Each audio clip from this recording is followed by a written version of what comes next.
Sir Big Boss season 11ಗೆ Sudeep sir host ಮಾಡಲ್ಲ, ಬೇರೆಯವರು ಇರ್ತಾರೆ ಅನ್ನುವಂಥದ್ದು ವಿಚಾರ ಕೇಳಿ ಬಂದಿತ್ತು. ಅಫ್ಕೋರ್ಸ್ 10 ಸೀಸನ್ಗಳನ್ನು ಯಶಸ್ವಿಯಾಗಿ ಅವ್ರು ಮುಗಿಸಿದ್ರು. ಬಹುಶಃ ಹಲವು ಕಾರ್ಯಕ್ರಮಗಳಲ್ಲಿ ಅವ್ರು ಹೇಳ್ಕೊಂಡಿದ್ರು, ನಂಗೆ ಸುಸ್ತಾಗ್ತಾ ಇದೆ, ನನಗೆ ಸಿನಿಮಾ ಅಥವಾ ಈ CCL ಜೊತೆಗೆ ರಿಯಾಲಿಟಿ ಶೋಸ್ ಇದೆಲ್ಲವನ್ನು ಮ್ಯಾನೇಜ್ ಮಾಡೋಕ್ಕೆ ಕಷ್ಟ ಆಗ್ತಾ ಇದೆ. ಇನ್ಮೇಲೆ ನಾನು ಒಂದು 2-3 ವರ್ಷಕ್ಕೆ 3-4 ಸಿನಿಮಾ ಮಾಡಬೇಕು ಅಂದ್ಕೊಂಡಿದ್ದೀನಿ, ಸೊ ಬಿಗ್ ಬಾಸ್ ಬೇಡ ಅಂತ.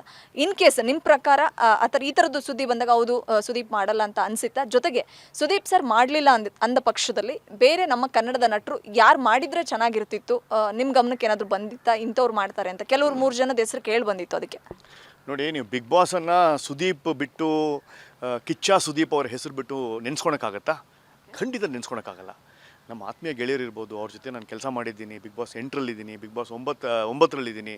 ಅವರು ಮಾಡುವ ಶೈಲಿ, ಅವರು ಒಂದೊಂದು ಸಿಚುವೇಶನ್ ಹ್ಯಾಂಡಲ್ ಮಾಡೋದಿದೆಯಲ್ಲ, ಈಕ್ವಿಲಿಬ್ರಿಯಮ್ ಆಗಿ ಯೋಚನೆ ಮಾಡಿ, ಸಮತೋಲನವಾಗಿ, ಸಮಚಿತ್ತವಾಗಿ ಮಾಡೋದಿದೆಯಲ್ಲ, ಅದು ಅವ್ರು ಬಿಟ್ಟರೆ ಯಾರೂ ಮಾಡಲ್ಲ. ನಮಗೆ ರೂಢಿ ಆಗ್ಬಿಟ್ಟಿದೆ. ಇಲ್ಲ, ನೀವು ಇನ್ನೊಂದು ಹೆಸರು ಹೇಳಲೇಬೇಕು ಅಂದರೆ ನನಗೆ ಹೇಳಕ್ಕೆ ಬರೋದಿಲ್ಲ. ಯಾಕೆ ಅಂದರೆ ಅಷ್ಟು ಕಷ್ಟ. ಬಟ್ ಎಕ್ಸಾಮಲ್ಲಿ ಉತ್ತರ ಬರೀಲೇಬೇಕು ಅಂತ ನೀವೇನಾದರೂ ಹೇಳಿದ್ರೆ, ನನಗೆ ಯಾರಾದರೂ ಮಾತಿನ ಮಲ್ಲ, ಡಿಫ್ರೆಂಟಾಗಿ ಥಿಂಕ್ ಮಾಡುವ, ಡೈರೆಕ್ಟರ್ಗೆ ಡೈರೆಕ್ಟರ್ ಆಗಿರುವ, ಉಪ್ಪಿಗಿಂತ ಬೇರೆ ರುಚಿ ಇಲ್ಲ ಅನ್ನುವ ಉಪೇಂದ್ರ ಅವರು ಯೋಚನೆ ಮಾಡ್ಬೋದು. ಇವ್ರು ಏನಾದರೂ ಕ್ಲಾಸ್ ತೊಗೋಬೋದು ಕಂಟೆಸ್ಟೆಂಟ್ಗೆ, ಇವರು ಅಲ್ಲಿ ಟ್ವಿಸ್ಟ್ ಕೊಡ್ಬೋದು, ಡೈಲಾಗ್ ಹೇಳ್ಬೋದು, ಪುಸ್ತಕದ ಬದನೇಕಾಯಿ ಅಂತ ಹೇಳ್ಬೋದು, ಪ್ರೀತಿ ಪ್ರೇಮ ಎಲ್ಲ ಪುಸ್ತಕದ ಬದನೇಕಾಯಿ ಅಂತ ಡೈಲಾಗ್ ಹೊಡಿಬೋದು.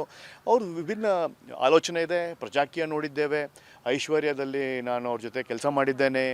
ಆಮೇಲೆ ಈಗ ಬರ್ತಾರೆ UI ನಾನು ಅವ್ರ ಜೊತೆ ಕೆಲಸ ಮಾಡಿದ್ದೀನಿ, ನನಗೊಂದು ಚಿಕ್ಕ ಪಾತ್ರ ಕೊಟ್ಟಿದ್ದಾರೆ, ಅಲ್ಲೇ ಆ್ಯಕ್ಟ್ ಮಾಡಿದ್ದೀನಿ. ಸೊ ಅವರ ಒಂದು ಥಿಂಕಿಂಗ್ ಸ್ಟೈಲು, ಆಮೇಲೆ ಅವರು ಬರೆದಿರ್ತಕ್ಕಂಥ ಹಾಡುಗಳು ಎಷ್ಟೊಂದು ಈಗ UI ಸಿನಿಮಾಗೆ ಪಾಪ್ಯುಲರ್ ಆಗ್ತಾ ಇದೆ. ಎಷ್ಟೊಂದು ಹಾಡುಗಳನ್ನು ಈಗ ಲಿರಿಕ್ಸನ್ನು ಅರ್ಥ ಮಾಡ್ಕೊಂಡಿರ್ತಕ್ಕಂಥ ಕರಿಮನಿ ಮಾಲೀಕ ಒಂದಾಗಿರ್ಬೋದು, ಎಷ್ಟೊಂದು ಹಾಡುಗಳನ್ನು ಅವ್ರೀಗ ನೀವು ನೋಡಿದಾಗ ಹಿಂಗೆ ಬರೆದಿದ್ರ ಅಂತ. ಸೊ ಆ ಆಲೋಚನೆ ಇದೆಯಲ್ಲ, ಆ ಆಲೋಚನೆ ಉಪೇಂದ್ರ. ಬಟ್ ಈ ಎವರ್ಗ್ರೀನ್ ಈಸ್ ಸುದೀಪ್.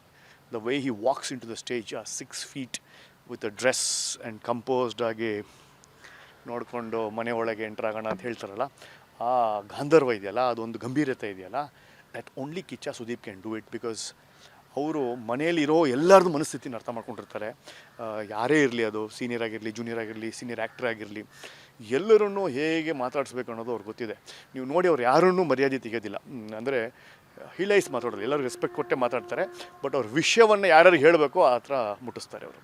ಸೊ ಉತ್ತರ ಕೊಡಲೇಬೇಕು ಅಂತ ಹೇಳಿದ್ರೆ ಅದು ಉಪೇಂದ್ರ.